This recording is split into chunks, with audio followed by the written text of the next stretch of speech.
Welcome back to the Deep Dive. You share the stack of sources, and we deliver the distilled knowledge, that critical nugget you need.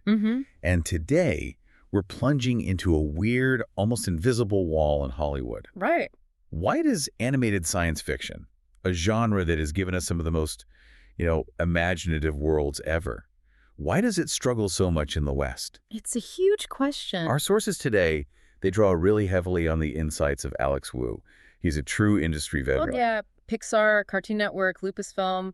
He's been everywhere. Exactly. He just directed the Netflix movie In Your Dreams, and his whole perspective is that this struggle isn't an accident. It's systemic. Right. So our mission is to unpack his claim of an unspoken rule against animated sci-fi, get into the executive fear behind it, and just see what the successes and failures tell us about what audiences actually want. And I think it's important to define the core problem right away. The fear isn't that sci-fi can't be animated well. No, of course not. We know it can. Exactly. The reality, according to Wu, is all about executive risk aversion. It gets triggered by a noticeable string of what he calls occasional misses. So just a few flops can poison the well for everyone else. For the entire genre, yeah. When a studio, especially a big one, sees even one high-profile animated sci-fi project stumble, the whole genre gets this, red flag. It becomes an off-limit zone for big original pitches. Okay, so let's unpack this reluctance then. What exactly is this unspoken rule that Wu identifies? It sounds like it's more than just bad luck. Oh, it's way more. He calls it an active distaste for sci-fi. The feeling in the executive suite is, and this is a direct quote from him, you've got to sort of stay away from it if you're doing animation. Wow, stay away from it. That's strong language. It is, and that feeling isn't born in a vacuum, It's based on some very expensive industry data points. The flops. The flops. He points directly to recent big-budget animated sci-fi films that just didn't perform. The most obvious examples are Pixar's Lightyear and Disney's Elio. Right, Lightyear was this massive IP extension that just kind of sputtered.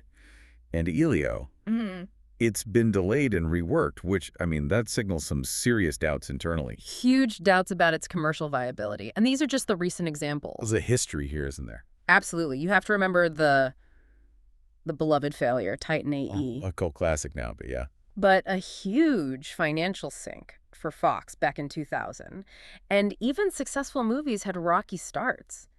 The original Lilo and Stitch, which was a huge hit eventually, reportedly didn't meet its initial theatrical expectations. And that's definitely a sci-fi concept. It is. So when these major studio efforts fail to launch, it creates this very powerful, very negative market signal. And that pattern of risk, it clearly influences the creators themselves. You can see this hesitation play out in Wu's own work. You can. He specifically said that this fear of the sci-fi label was so strong that for his movie, In Your Dreams, he consciously leaned into fantasy, into the dreamscape setting. It was a tactical decision. He was trying to get the film made, and to do that, he had to avoid what he called the toxic sci-fi zone.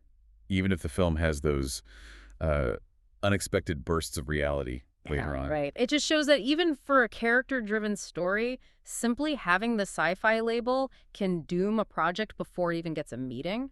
What's so fascinating here is how dramatically this all contrasts with the global animation landscape. If we pivot to Japan, it's a different world. It's a completely different world. In Japan, animated sci-fi isn't just common, it's absolutely foundational to the entire medium. It's part of its DNA. 100%. We're talking about generation-defining works, Akira, Paprika, films that aren't just visually stunning but are, deeply philosophical. They explore these heavy themes. Dystopian tech, social collapse, consciousness. Exactly. And these works have shaped the artistic identity of animation globally. And Wu's comparison here just perfectly illustrates the divide in the West. He calls Paprika a masterpiece, but then he says, okay, try pitching an animated version of something like Inception in a Hollywood studio. Yeah, his answer is don't even think about it. The door just slams shut. Immediately, because the market perception says it's too complex or too niche for Western theatrical audiences. Which brings us right to the community commentary on why this divide even exists. And it seems to boil down to a cultural stigma. It's about how the U.S. even defines what animation is. Right. Commenters were so quick to note that those seminal Japanese works we just mentioned, they are not kids' material. That's the crux of it, isn't it? The consensus is that the U.S. views animation through these two incredibly narrow lenses. It's either hyper-geared toward children, bright colors, simple stories, Or if it is for adults, it often relies on gross-out humor, completely bypassing serious narrative ambition. Exactly. This binary just leaves almost no room for serious theatrical animated movies for older audiences in the West, period. And if you add the complexity of sci-fi on top of that, Mhm. the barrier becomes almost impossible to climb. And compounding that is the perception of the genre itself. A lot of people pointed out that sci-fi in the West is still often seen as this niche relegated to nerdom. Which is such a huge generalization, but it's one that guides executive spending. It absolutely is. Fantasy, on the other hand, seems to have become way more accessible to the masses. Fantasy is safe. Right. The emotional palette is broad magic, kingdoms, chosen ones.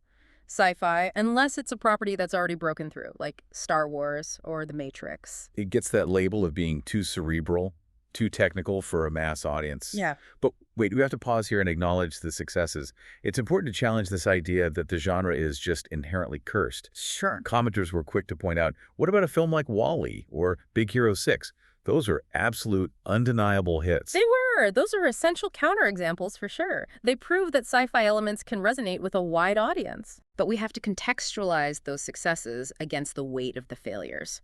WALL-E and Big Hero 6 were brilliant, character-driven stories, but they often get outweighed by the sheer volume of high-profile flops. Treasure Planet, Strange World. And now the anxieties around Elio. You stack up those costly misses, and studios start to see a pattern of, unpredictable and volatile returns. Which Hollywood absolutely hates. Hates. And that leads us to this crucial concept that one source called corporate excess.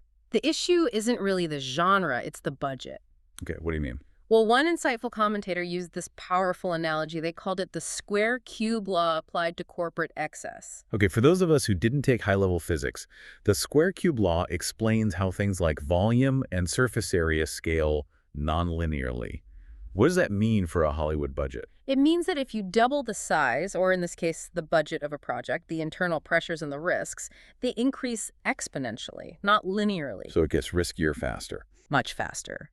A studio might spend a huge amount, say, $300 million, trying to create what they think is a universally appealing blockbuster. But the paradox is, in trying to appeal to everyone, they strip out the specificity and the passion that makes a genre piece great. So they end up making, as the commentator put it, oatmeal-flavored nothings. Precisely. And the cruel irony is that these projects then collapse because they're too bland. Not enough people loved it enough to go see it. So you get a project that was too big to fail. And it fails anyway. And when that happens, the fallout hits every genre that can be labeled risky, which means original sci-fi gets hit the hardest. It's fascinating, though, how this corporate fear of originality, it actually has an unintended beneficiary. Right. It's benefiting indie animation studios. The smaller outfits. Exactly. Because the majors won't risk hundreds of millions on unique genre projects, smaller studios like Glitch can fill that creative void. Their project Knights of Guinevere, for instance. Hollywood wouldn't touch that right now. Not a chance. It's new IP, it's potentially darker, definitely weirder than your average Disney family movie.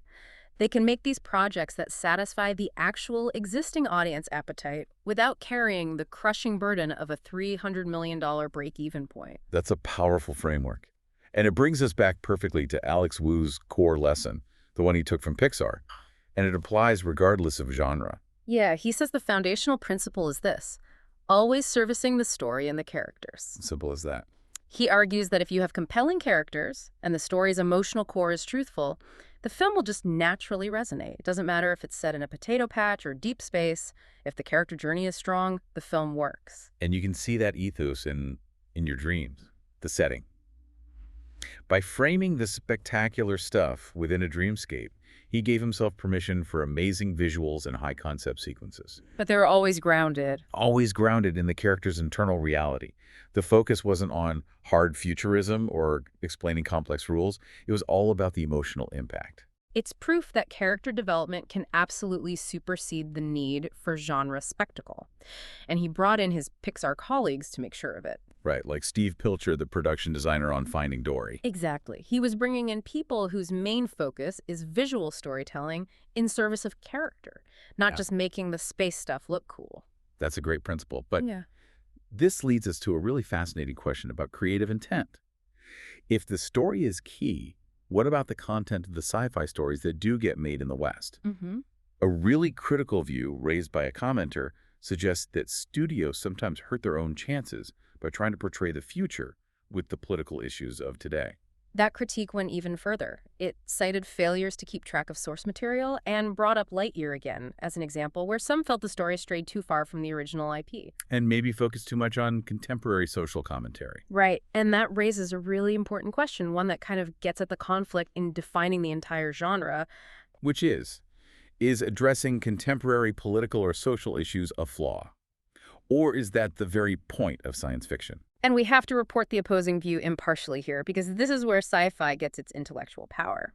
For many people, using that distant metaphorical lens of sci-fi to comment on current politics, that is the entire point of the genre. Think about classics like 1984 or Dune. They were always commentary. So the issue then might not be the intent to comment on society, but maybe the quality of the execution. I see the difference. It's not about avoiding social commentary, but avoiding clumsy social commentary that feels shoehorned in. Precisely. And tied into that is the media literacy debate. Another viewpoint suggested that maybe the general audience, maybe it lacks the literacy, or as they put it, isn't media literacy wise enough to comprehend these really complex, high-concept shows. Shows like Pantheon or Yeah, Scavenger's Reign. Exactly. Shows that tackle those subtle societal critiques. And if the audience struggles to track those complex narratives, where does sci-fi go to find a home? Well, if the theatrical market demands simplicity, it forces sophisticated sci-fi into niche corners like streaming.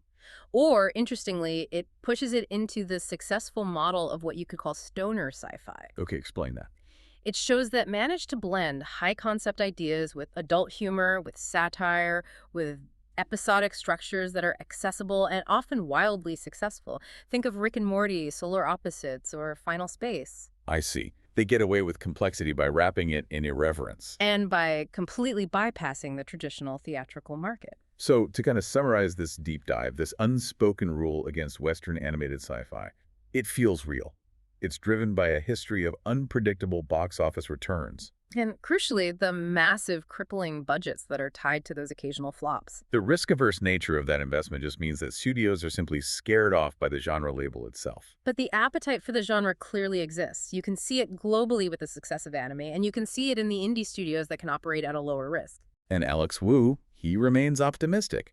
He thinks streaming platforms, by broadening global tastes and exposing domestic audiences to high-concept international animation, he thinks that will eventually narrow the gap between Western and Japanese audiences. But here's a final thought for you to consider. If highly respected sci-fi directors from the anime world, someone like Shinichiro Watanabe, The creative force behind Cowboy Bebop, the new series Lazarus, a legend.